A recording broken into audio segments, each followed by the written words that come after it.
નમસ્કાર વિદ્યાર્થી મિત્રો, આપની યુટ્યુબ ચેનલ જાત મહેનત જિંદાબાદમાં ફરી એકવાર આપનું હાર્દિક સ્વાગત છે।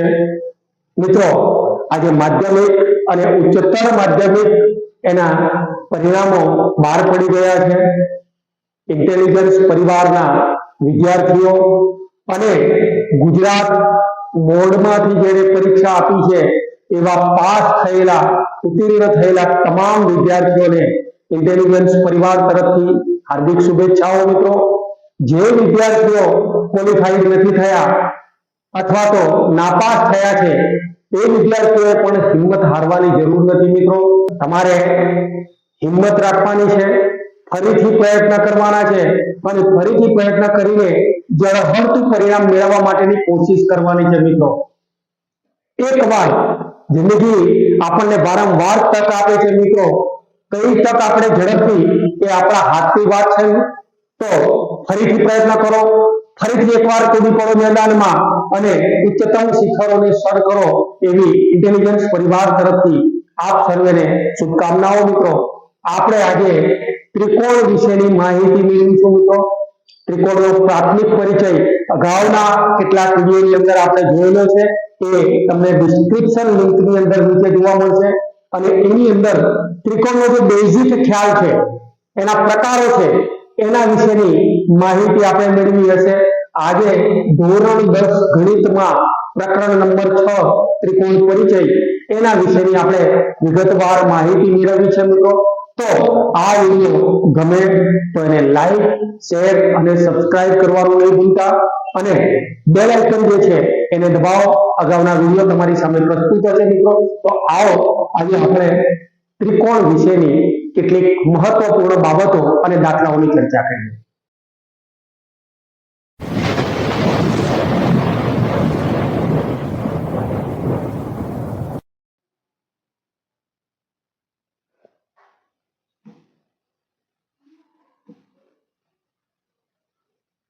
મિત્રો, સમરૂપતા એટલે શું? ત્રિકોણની સમરૂપતા એટલે શું? તો અહીંયા આપણે જોઈએ છે કે જે બે આકૃતિઓના આકાર સમાન હોય, કોઈ પણ બે ભૌમિતિક આકૃતિ લઈએ એના આકાર સમાન હોય, કદ સમાન હોય તે જરૂરી નથી। મિત્રો, કદ સમાન છે એ જરૂરી નથી, તેમને સમરૂપ આકૃતિ કહીએ છીએ। દેખાવમાં સરખી, અહીંયા આકાર સમાન એટલે કે દેખાવ જે છે એ સમાન હોવો જોઈએ, એનું કદ સમાન હોવું જરૂરી નથી।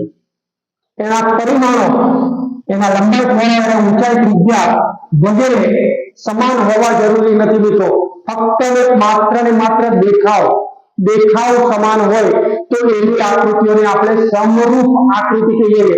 સમ એટલે સરખું અને રૂપ એટલે જેનું સ્વરૂપ છે તે, દેખાવ છે તે, બાહ્યતમ દેખાવ સરખો લાગે એને આપણે સમરૂપ આકૃતિ કહીએ છીએ।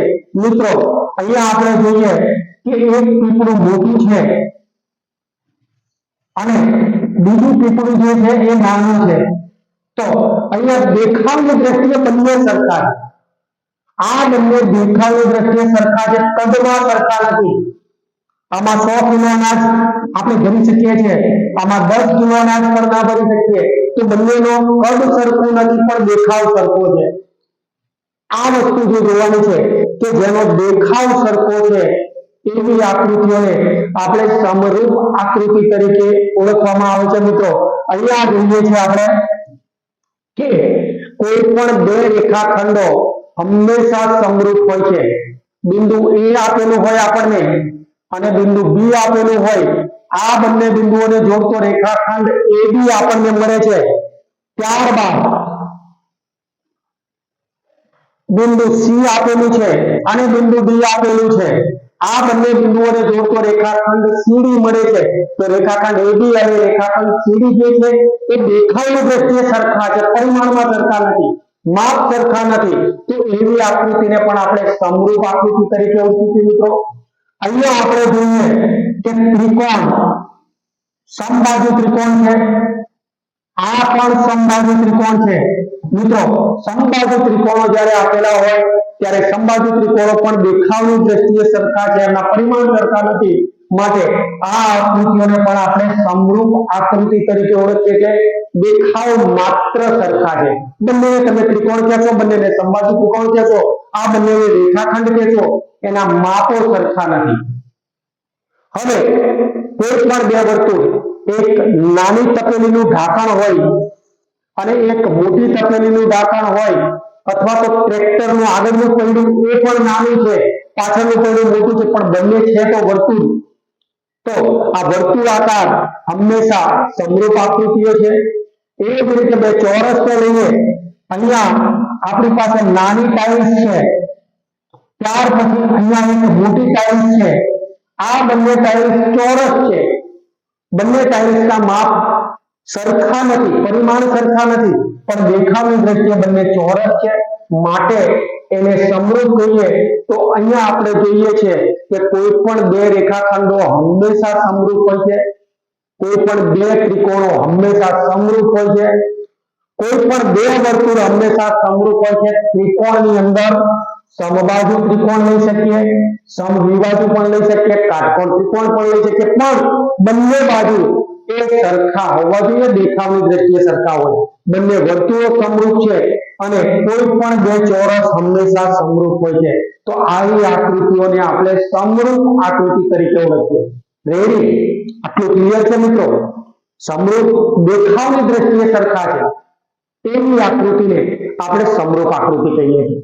તો અહીંયા એના વિશેના કેટલાક ઉદાહરણો આપણે લઈએ ત્યારે અહીંયા ઉદાહરણની અંદર સ્વાધ્યાય આપણને આપેલું છે, સ્વાધ્યાય 6.1.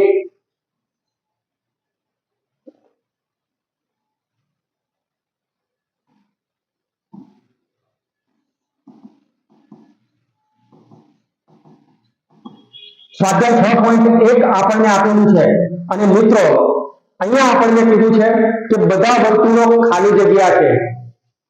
તો હમણાં જ આપણે જોયું છે કે તમામ વર્તુળો એકરૂપ ના હોઈ શકે. હવે એકરૂપ એટલે શું આગળ જતા આપણે ચર્ચા કરીએ છીએ, પણ અહીંયા એકરૂપ એટલે શું? તો જે આકૃતિમાં વર્તુળની ત્રિજ્યાઓ અથવા વ્યાસ સમાન છે, આ પણ 3 સેમી છે અને આ પણ 3 સેમી છે, અથવા તો વર્તુળનો વ્યાસ 6 સેમી છે બંનેનો, તો બંને ત્રિકોણોને આપણે એકરૂપ કહી શકીએ. એકરૂપ એટલે કે બંને માપની દ્રષ્ટિએ સમાન છે, કદની દ્રષ્ટિએ સમાન છે, એના પરિમાણો સમાન છે, માટે આપણે એને સમરૂપ આકૃતિ તરીકે ઓળખીએ. પણ અહીંયા બધા વર્તુળો ખાલી જગ્યા છે, તો બધા વર્તુળો એકરૂપ ના હોઈ શકે, કારણ કે બધાની ત્રિજ્યા સરખી નથી હોતી, પણ દેખાવની દ્રષ્ટિએ કોઈ વર્તુળ જ છે, માટે સમરૂપ છે. બધા ચોરસો ખાલી જગ્યા છે, તો બધા ચોરસો એ પણ સમરૂપ છે, એકરૂપ ના પણ હોઈ શકે. બંને ચોરસોના લંબાઈ સરખી ના પણ હોઈ શકે, લંબાઈના પરિમાણ અલગ અલગ હોય, પણ અહીંયા આપણને સમરૂપ છે એવું કહી શકીશું. બધા ખાલી જગ્યા ત્રિકોણો, તો બધા ખાલી જગ્યા ત્રિકોણોમાં સમબાજુ ત્રિકોણ, હમણાં જ આપણે કીધું એ રીતે કે જેની બધી બાજુઓ સરખી છે એવા ત્રિકોણો સમરૂપ ત્રિકોણો છે. સમદ્વિબાજુ ત્રિકોણમાં આપણે જોઈએ તો એક કાટકોણ ત્રિકોણનું ઉદાહરણ લઈએ કે આ બંને કાટકોણ ત્રિકોણો છે, પણ આ બાજુ અને આ બાજુના માપ ભિન્ન છે, આ બાજુ અને આ બાજુના માપ ભિન્ન છે, એટલે એ સમદ્વિબાજુ ત્રિકોણ, બે બાજુ આપણે જોઈ છે, કર્ણને કાઢી દીધા છે, તો સમદ્વિબાજુ ત્રિકોણ ક્યારેય સમરૂપ હોઈ શકતા નથી. માત્ર સમબાજુ ત્રિકોણ જે છે એ સમરૂપ હોય છે, માટે આપણો જવાબ છે સમબાજુ ત્રિકોણ સમરૂપ છે. જો બે બહુકોણોના અનુરૂપ ખૂણાઓ ખાલી જગ્યા હોય અને તેમની અનુરૂપ બાજુઓ ખાલી જગ્યા હોય, તો તે સમાન સંખ્યાની બાજુઓ વાળા બે બહુકોણો સમરૂપ છે. બહુકોણોની અંદર ત્રિકોણ પણ હોઈ શકે, ચતુષ્કોણ પણ હોઈ શકે, એ જ રીતે પંચકોણ પણ હોઈ શકે, ષષ્ઠકોણ, સપ્તકોણ, અષ્ટકોણ વગેરે વગેરે. અહીંયા આપણે એક બાબત યાદ રાખવાની છે કે ખૂણાઓ ખાલી જગ્યા હોય તો ખૂણાઓના માપ સમાન હોવા જોઈએ. અહીંયા શું ધ્યાન રાખીશું? ખૂણાઓના માપ સમાન હોવા જોઈએ. એટલે કે અહીંયા 90 અંશ છે તો આ 90 અંશ છે, એ તો ક્લિયર છે, પણ અહીંયા 45 અંશ છે ત્યારે અહીંયા 30 અંશ છે, તો એ ખૂણાઓ સમાન ખૂણાઓ નથી, એક જ માપના ખૂણાઓ હોઈ શકે। તો અહીંયા બે બહુકોણના અનુરૂપ ખૂણાઓ સમાન હોય અને બાજુઓ સપ્રમાણ હોય। સપ્રમાણનો મતલબ શું છે મિત્રો? પ્રમાણમાં હોવી જોઈએ, જેનો ગુણોત્તર સરખો થવો જોઈએ। અહીંયા આપણે 3, 4 અને 5 લઈશું, અહીંયા 6, 8 અને 10 લઈએ છે। આ તમામના ગુણોત્તરો આપણે જોઈએ તો સમાન થશે। 3 ભાગ્યા 6 લો તો 3 ભાગ્યા 6 બરાબર 1/2 મળે છે। એ જ રીતે 4 ભાગ્યા 8 લઈશું તો 4/8 લઈએ તો એ પણ કિંમત આપણને 1/2 જ મળે છે। એ જ રીતે 5 ભાગ્યા 10 લઈએ તો પણ આપણને 1/2 મળે છે। બધાના ગુણોત્તરો સમાન છે। તો એવી આકૃતિઓ સમાન સપ્રમાણમાં હોય તો બહુકોણો સમરૂપ છે એવું આપણે કહી શકીએ। અહીંયા આપણે સમપ્રમાણમાં શબ્દ લેવાનો છે મિત્રો, સમપ્રમાણ। હવે નેક્સ્ટ આગળના પેજ પર જઈશું। મિત્રો પ્રશ્ન નંબર 2 આપણને આપેલો છે। પ્રશ્ન નંબર 2, હવે અહીંયા આપણે જોઈએ છે કે નીચેની જોડીઓના બે જુદા જુદા ઉદાહરણ આપવાના છે। જોડી આપણને આપી દીધેલી છે કે સમરૂપ આકૃતિઓ। સમરૂપ આકૃતિ કઈ કઈ છે, કઈ આકૃતિઓને આપણે સમરૂપ કહીએ તો એના જવાબમાં આપણે લખીશું કે કોઈ પણ બે ચોરસ હંમેશા સમરૂપ હોય। અગાઉ આપણે જોઈ લીધું છે। એ જ રીતે કોઈ પણ બે સમબાજુ ત્રિકોણ હંમેશા સમાન હોય છે, કોઈ પણ બે વર્તુળ હંમેશા સમાન હોય છે અને કોઈ પણ બે ચોરસ અથવા તો ત્રિકોણ સમબાજુ ત્રિકોણ એ હંમેશા સમાન હોય છે। તો આ ત્રણ આકૃતિઓ જે છે એ સમરૂપ છે। હવે સમરૂપ ન હોય તેવી અસમરૂપ આકૃતિઓ કઈ કઈ છે તો અહીંયા આપણે જોઈએ છે કે કોઈ સમબાજુ ત્રિકોણ અને કોઈ ગુરુકોણ ત્રિકોણ। હવે સમબાજુ ત્રિકોણ એટલે જેની બધી બાજુ સરખી છે અને ગુરુકોણ ત્રિકોણ એટલે આ પ્રકારે છે। એટલે કે એક ગુરુકોણ ત્રિકોણ હોય, એક લઘુકોણ ત્રિકોણ હોય, એક લઘુકોણ ત્રિકોણ હોય, એક કાટકોણ ત્રિકોણ હોય, એક સમબાજુ ત્રિકોણ હોય, એક કાટકોણ ત્રિકોણ। કોઈ પણ બે પ્રકારના ત્રિકોણો જે છે એ ક્યારેય સમરૂપ ન હોઈ શકે, ક્યારેય સમરૂપ ના હોઈ શકે મિત્રો। રેડી? તો અહીંયા આપણે જોઈએ છે કે એક સમબાજુ છે જ્યારે એક ગુરુકોણ છે, ખૂણાનું માપ મોટું છે, અહીંયા ખૂણાના માપ સમાન હોવા જોઈએ તો તે સમરૂપ ત્રિકોણ છે એવું આપણે કહી શકીએ। હવે કોઈ સમબાજુ ત્રિકોણ અને કોઈ કાટકોણ ત્રિકોણ। સમબાજુ ત્રિકોણ અને એની સાથે આપણે લઈએ છીએ કાટકોણ ત્રિકોણ, અહીંયા 90 અંશનો ખૂણો બનાવે છે તો એ ત્રિકોણ પર ક્યારેય સમરૂપ છે જ નહીં। એ રીતે કોઈ પણ બે ભૌમિતિક આકૃતિઓ અલગ અલગ પ્રજાતિમાંથી આવતી હોય તો પણ એ સમરૂપ નથી। દાખલા તરીકે ચોરસ અને લંબચોરસ 4 ખૂણાઓ છે, 4 બાજુઓ છે, છતાં પણ એ સમાન નથી, સમરૂપ નથી। એ જ રીતે એક આ પ્રકારે સમબાજુ ચતુષ્કોણ અને એક સમાંતર બાજુ ચતુષ્કોણ એ પણ સમરૂપ નથી, કારણ કે એ બંને અલગ અલગ પ્રકારના બાજુઓના પ્રમાણ ધરાવે છે અથવા તો ખૂણાઓના પ્રમાણ ધરાવે છે, તો એ સમાન નથી। નેક્સ્ટ આપણે જોઈએ છે મિત્રો સમરૂપ બહુકોણ એટલે શું? તો સમાન બાજુવાળા બહુકોણના અનુરૂપ ખૂણાઓ સમાન હોય। અહીંયા તમારે આગળ ઉપર ખાલી જગ્યામાં આપણે જોઈ લીધું છે મિત્રો કે સમાન બાજુ એટલે કે 3 બાજુ હોય, 4 બાજુ હોય શકે ત્રિકોણમાં 3 બાજુ, ચતુષ્કોણમાં 4 બાજુ, પંચકોણમાં 5 બાજુ, અષ્ટકોણમાં 8 બાજુ। એ જ રીતે જેટલી બાજુઓ હોય તો બહુકોણ કહીએ આપણે એને, અનુરૂપ ખૂણાઓ સમાન હોય, એના ખૂણાઓના માપ સમાન હોય અને તેમની અનુરૂપ બાજુઓના માપનો ગુણોત્તર સમાન હોય, એટલે કે બાજુઓ સપ્રમાણમાં હોય તો તે બહુકોણો સમરૂપ છે તેવું આપણે કહી શકીએ મિત્રો। હવે સમરૂપ ત્રિકોણની સમરૂપતા જ્યારે આપણે લઈએ, ત્રિકોણની સમરૂપતા, ત્યારે અહીંયા હું એક નાનકડી આકૃતિ દ્વારા તમને બતાવું છું કે આનું માપ 30 છે તો આનું 30 જ હોવું જોઈએ, આનું 60 છે તો આનું 60 જ હોવું જોઈએ, તો બાકીનો ખૂણો 90 અંશ હોય તો આ 90 અંશ જ હોવો જોઈએ। તો આ ત્રિકોણ જે છે એ ત્રિકોણમાં ખૂણાઓના માપ તો સમાન છે, અહીંયા 2 છે તો અહીંયા 4 હોવા જોઈએ, એટલે કે બમણું માપ છે 3 કરતા અહીંયા 6 હોવા જોઈએ અને 5 કરતા અહીંયા 10 માપ હોવું જોઈએ. કાચી આકૃતિમાં આપણે સમજૂતી મેળવી છે મિત્રો. તો આ પ્રકારના ત્રિકોણો બહુકોણ છે, કોઈ પણ બહુકોણ, પછી ત્રિકોણ, ચતુષ્કોણ, પંચકોણ ગમે તે હોઈ શકે, તો એને આપણે સમરૂપ છે તેવું કહી શકીએ. અને સમરૂપ ત્રિકોણ માટે તમારે આ પ્રકારની નિશાની વાપરવાની છે મિત્રો. એટલે ટૂંકમાં આપણે આ રીતે લખીએ છીએ ત્રિકોણ એબીસી સમરૂપ ત્રિકોણ PQR. ધારો કે 2 ત્રિકોણ છે તો આને ત્રિકોણની સમરૂપતા તરીકે આપણે ઓળખીએ. તે જ રીતે બહુકોણોની સમરૂપતાને પણ તમે આ રીતે દર્શાવશો. આ સમરૂપતા માટેનો સિમ્બોલ આપણે યાદ રાખીશું. નેક્સ્ટ આગળ જોઈએ છે મિત્રો ત્રિકોણની સમરૂપતા. હવે અહીંયા આપણે હમણાં જ વાર્તા કરી એ પ્રમાણે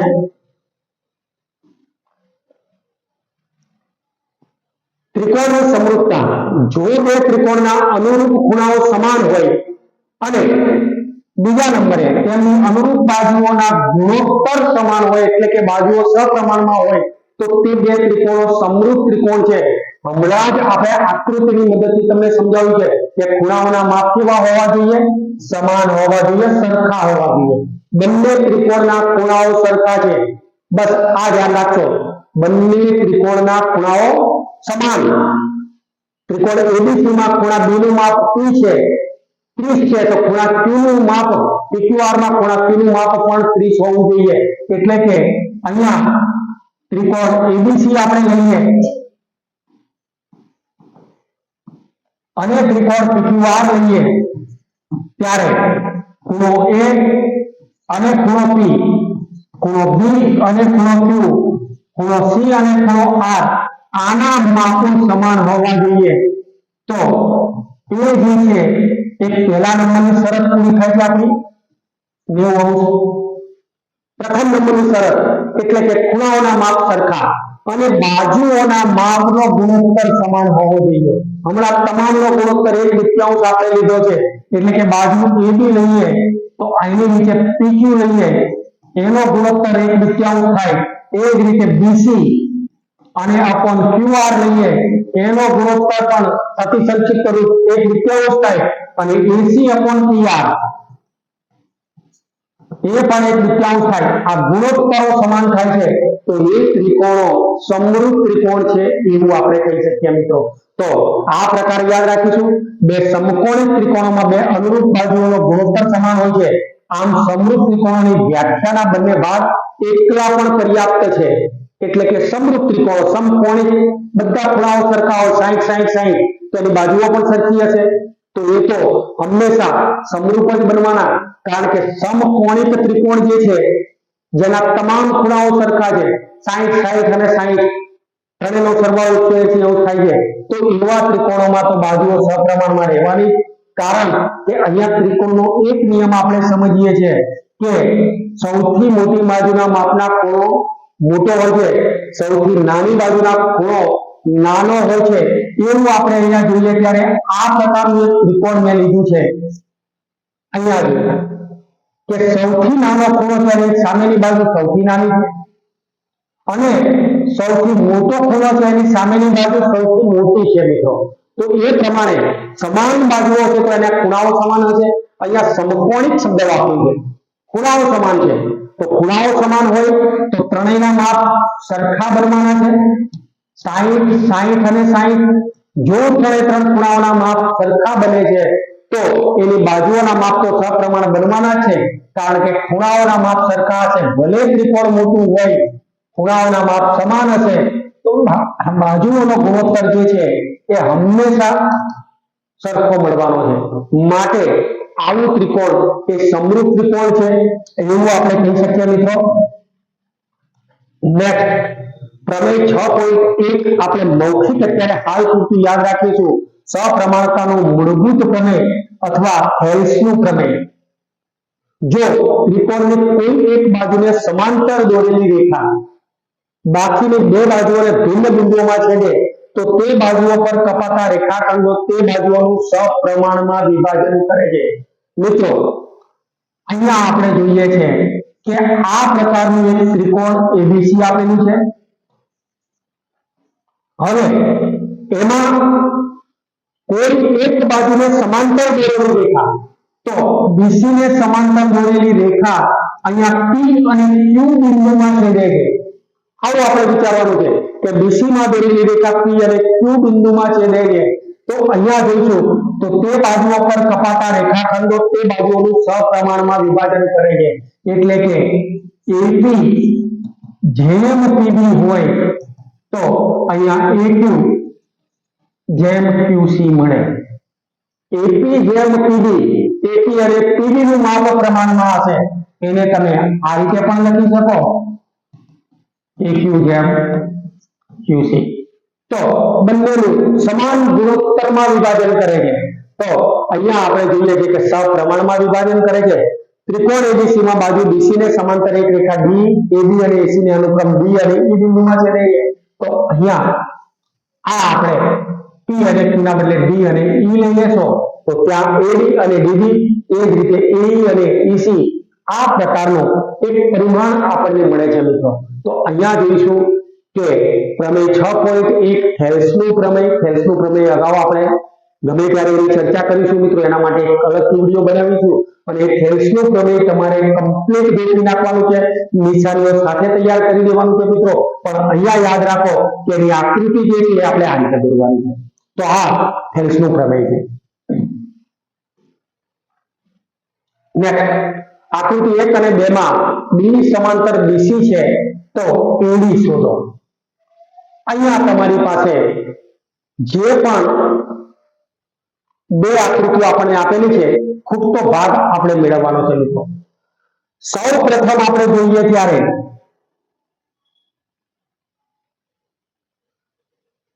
પહેલા તો બે સમાંતર રેખાઓ જ્યારે આપેલી હોય કે એક બાજુને સમાંતર રેખા હોય છે તો બાકીની બે બાજુઓનું સમપ્રમાણમાં વિભાજન કરે છે.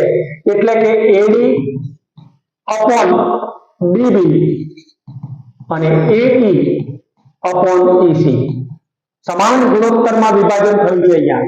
હવે એના માપો જે છે એ માપોને આપણે લખીએ છીએ ત્યારે 1.5 એની નીચે 3 અને બરાબર 1 ની નીચે ઈસી આપણને મળે છે મિત્રો. ફરીથી આ બંનેનું ચોકડી ગુણાકાર કરીએ ત્યારે ઈસી એનો ગુણાકાર 1.5 સાથે થશે અને 3 ની સાથે 1 નો ગુણાકાર થશે. હવે ઈસી બરાબર 3 ગુણ્યા 1 ભાગ્યા 1.5. ઈસી બરાબર અહીંયા 3 એકા 3 પણ નીચે પોઈન્ટ દશાંશ પૂર્ણાંક આપેલો છે માટે આપણે ઉપર 30 લખીશું. એટલે કે ઉપર 0 ચડાવીશું. દશાંશ પૂર્ણાંક નીચે હોય ત્યારે ઉપર 10 લઈ લો અને ઉપર પૂર્ણાંક હોય દશાંશ પૂર્ણાંક ત્યારે નીચે લઈ લો. પૂર્ણાંક પછી એક આંકડો હોય તો પૂર્ણાંક પછી બે અંક હોય. આ પ્રાઇમરીમાં આપણે ક્યાંક ને ક્યાંક શીખી ચૂક્યા છીએ મિત્રો. ફરીથી પુનરાવર્તન કરીએ છીએ. અહીંયા નીચે આપણે હવે દશાંશ પૂર્ણાંકને દૂર કરીએ ત્યારે 15 મળે. તો અહીંયા જોઈશું 30 ભાગ્યા 15 કરો એટલે 2 સેમી એ આપણો જવાબ છે મિત્રો.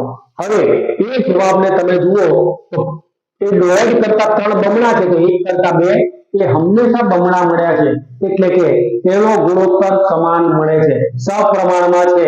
એ આપણે અહીંયા થેલ્સના પ્રમેય પ્રમાણે મેળવી શકીએ. નેક્સ્ટ આપણે જોઈશું એડી ની નીચે ડીબી એના બરાબર એઈ ની નીચે ઈસી. હવે એની કિંમતો મૂકીશું. એડી ની કિંમત નથી આપેલી માટે આપણે શોધવાની છે. ડીબી ની કિંમત 7.2 છે એના બરાબર 1.8 અને ઈસી ની કિંમત આપણને મળે છે 5.4. મિત્રો 7.2 ભાગાકારમાંથી ડાયરેક્ટ ગુણાકારમાં મોકલી દો તો એડી ની કિંમત આપણને મળી જશે 18 ગુણ્યા ભાગાકારમાંથી ગુણાકારમાં જતા રહે એટલે કે 72.54 નીચે લખીશું અને ઉપર 10 લખીશું.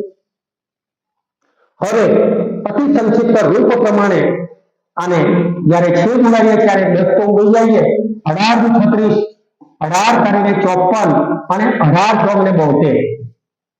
હવે અહીંયા આપણે લઈએ ત્યારે 18 ને દૂર કરીએ છીએ મિત્રો તો એ કિંમત આપણી પાસે નીચે 4 કરીને 12 એવી કિંમત આપણને 4 વાગ્યા